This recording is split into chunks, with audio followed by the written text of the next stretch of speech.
Hi guys, Har Har Mahadev. કેમ છો વાલા મિત્રો બધા? તો જો આપણે છે ને અત્યારે બહાર જઈએ છીએ ને હાઈવે પકડી લીધો છે અને આ ડોકમાં ખુશ થઈ ગઈ.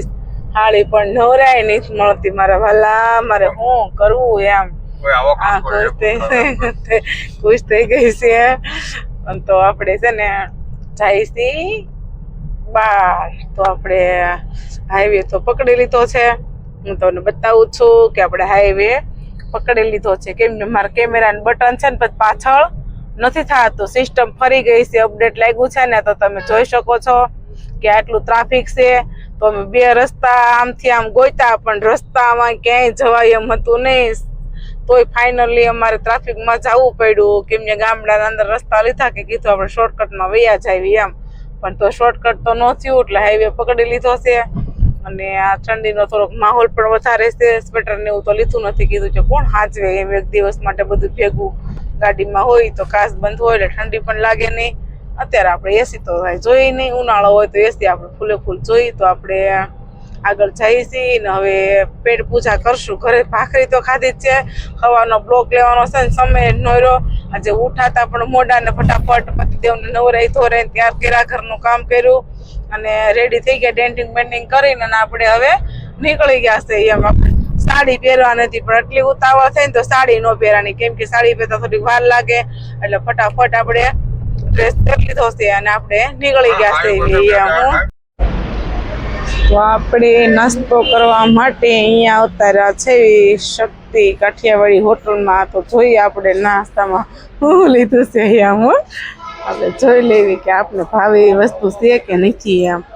તો આપણે ધીમે ધીમે જો પછી ત્યાં ટેબલ ખાલી પડ્યું છે. અરે મને ક્યાંય આવી ગયું છે એટલે હું તો અહીંયા આવી ગઈ. તો આપણે જો બટેટા પૂરી છે, ભજીયા છે, ખમણ છે અને આ કઢી છે અને કાંદા, પપૈયાનો સંભારો અને મરચાં. અને આ મરચાં મારા ફેવરેટ વસ્તુ છે. અને હવે આપણે ધાડ પાડવાની છે.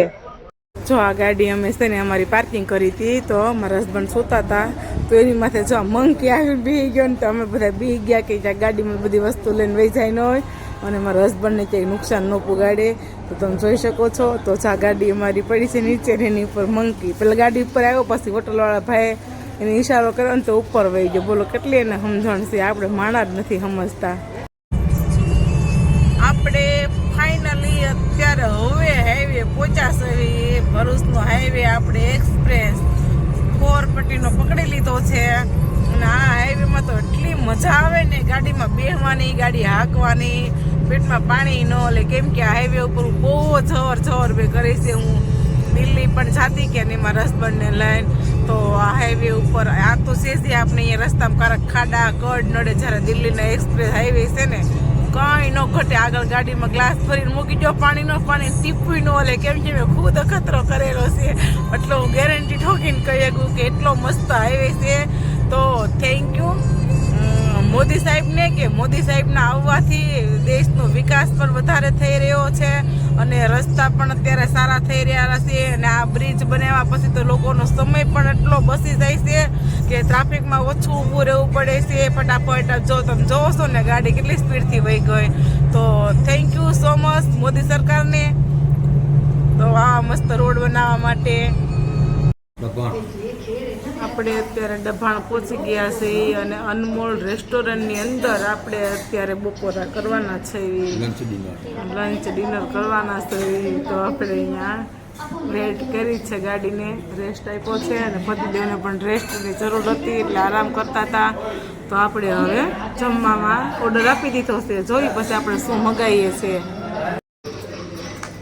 જમવામાં આવી ગયું છે કાજુ કરીનું શાક અને નાન. અને અમારા મોલુને જોઈ મંચુરિયમ રાઈસ ખાય છે અને કાજુ કરીનું શાક ને નાન આવી ગયા છે.